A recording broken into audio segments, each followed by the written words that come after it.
Kita tahu Menteri ESDM Bahlil Lahadalia menetapkan Ya, RUPTL dari 2025 hingga 2034 di pekan lalu tepatnya. ya, Dalam dokumen itu disebutkan bahwa ada rencana untuk penambahan kapasitas pembangkit listrik tenaga hmm, fosil hmm, termasuk batu bara sebesar 16,6 ya, gigawatt. Nah, bagaimana menurut Anda kebutuhan energi nasional dan kaitannya terhadap konsumsi batu bara nasional? ya. Pertama yang di highlight ini eh, bukan mengabaikan proses transisi energi ya, tapi kita lihat Pak Menteri Bahlil bersama tim dan tentunya PLN melihat tantangan ke depan dan memang kita memang harus inward looking ya ke dalam bahwasanya memang energi ini kan sangat dibutuhkan untuk kita bisa transform menjadi negara industri ya. Dan kita melihat cadangan batu bara kita masih cukup besar dan kalau kita lihat juga batu bara yang low rank ya, kalori rendah ini memang harus tetap bisa kita optimalkan. Nah, di sisi lain kami melihat juga teknologi sekarang kan sudah lebih maju ya. Artinya teknologi-teknologi yang digunakan sehingga pengelolaan daripada IPP berbasis batu bara ini tidak menimbulkan dampak ya secara lingkungan, kesehatan gitu. Jadi saya lihat dengan teknologi yang ada ini sebenarnya kita bisa mengimplementasikannya gitu. Jadi saya lihat sih dari RUPTL yang sudah di-launch oleh pemerintah dan ini juga diskusinya kan sudah cukup panjang ya.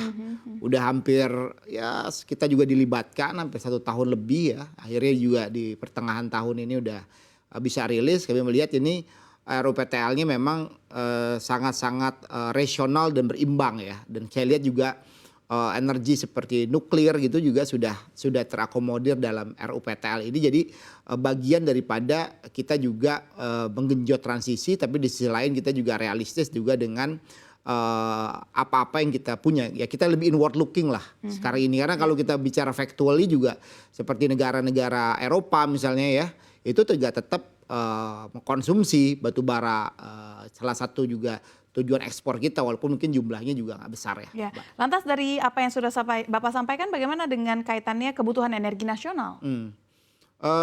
Kalau dengan kebutuhan energi nasional ini kan kurang lebih DMO kita ini kan sekitar 200 ribuan ya dari total produksi kita RKAB kita total produksi sekitar 750 ribuan. Jadi saya rasa sih dengan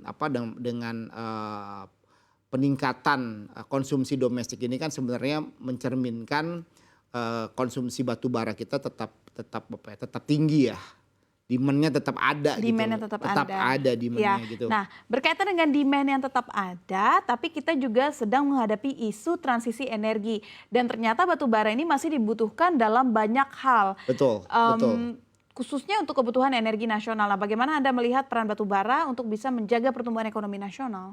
Iya, pertama kalau kita lihat relatif harganya ya, harga batu bara ini kan memang kalau untuk batu bara lokal khusus untuk industri energi dan industri lain kan memang ada harga DMO ya, di capping ya, walaupun memang kita terus terang dari industri batu bara juga mengharapkan bisa ada penyesuaian karena memang ini udah hampir jalan 5 tahun Mbak, tidak ada kenaikan harga DMO.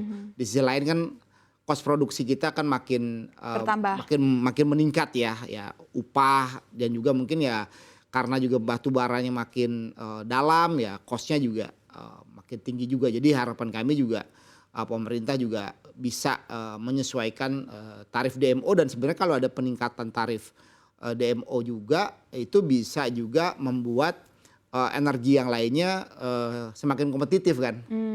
Kan kadang-kadang kan energi lainnya kan di apple to apple dengan batu bara ya. Tapi kalau kan harganya tidak mencerminkan harga sesungguhnya kan dengan harga DMO yang diterapkan oleh pemerintah. Apalagi belum adanya penyesuaian hampir 5 tahun. Jadi kalau ada penyesuaian harga energi lainnya bisa makin kompetitif dengan harga batu bara. Sehingga juga tadi proses transisinya ya itu sudah bisa berjalan bisnis to bisnis kan. Karena pada akhirnya kan pemerintah bisa memberikan suatu kebijakan yang memberikan insentif untuk energi yang lainnya bisa berkembang gitu. Oke. Kalau harga batu baranya masih di capping rendah ya mau nggak mau pertumbuhan energi yang lainnya akan lambat. Oke, menarik kalau berbicara tentang biaya produksi, biaya operasional, ini Iya. juga ada kaitannya dengan biaya royalti yang harus dikeluarkan Iya. dan itu juga nominalnya semakin besar. Nah, bagaimana nih tantangan terbesar ini dihadapi oleh industri ataupun pengusaha batu bara yang Anda lihat? Iya, ya pertama memang kalau kebijakan royalti itu kan tanggung jawab kita kepada pemerintah negara ya. Artinya kan ada sejumlah kewajiban yang itu harus kita sisihkan. Itu kami nggak worry gitu ya. Itu sudah ada kewajiban. Hanya memang yang tadi saya sampaikan, ya kita juga ingin ada kenaikan harga batu DMO. bara dalam negeri ya, sehingga juga kita bisa menambah income. Di sisi lain misalnya pemerintah kan mendorong agar terciptanya hilirisasi. Nah hilirisasi ini kan harus bisa ekonomis ya. Nah salah satunya caranya ya dengan untuk batu bara yang kita gunakan untuk hilirisasi ya kita harap juga bukan DMO, royaltinya bisa nol gitu loh.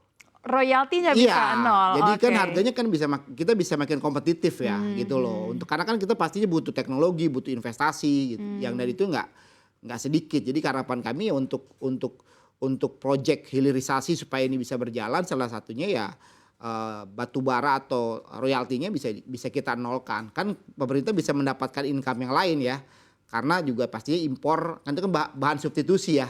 Ya, Karena kan ya. kita juga ingin substitusi ke LPG. Nah ini kan bisa dihasilkan dari proyek hilirisasi yang ada. Oke. Jadi salah satunya yang kita harapkan adanya pengecualian untuk produk-produk batubara yang dilakukan hilirisasi bisa royaltinya dinolkan. Oke, berarti dengan gempar-gempornya kita transisi energi, berarti bisa dikatakan batu bara ini masih sangat diperlukan sebagai sumber energi di Republik ini dan persentasenya mungkin bahkan lebih besar.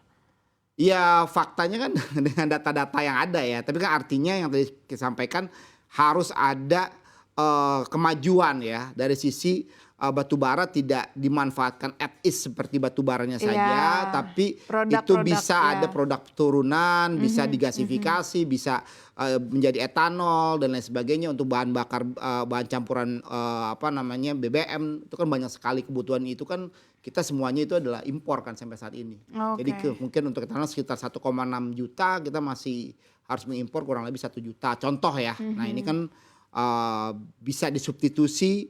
Tapi kan tentunya untuk mencapai produk jadi tersebut pasti ada cost kan. Prosesnya panjang dan costnya besar ya. Tapi ya kalau nggak nggak dimanfaatkan batu bara loreng kita ya ini nggak akan bisa optimal kan. Ya,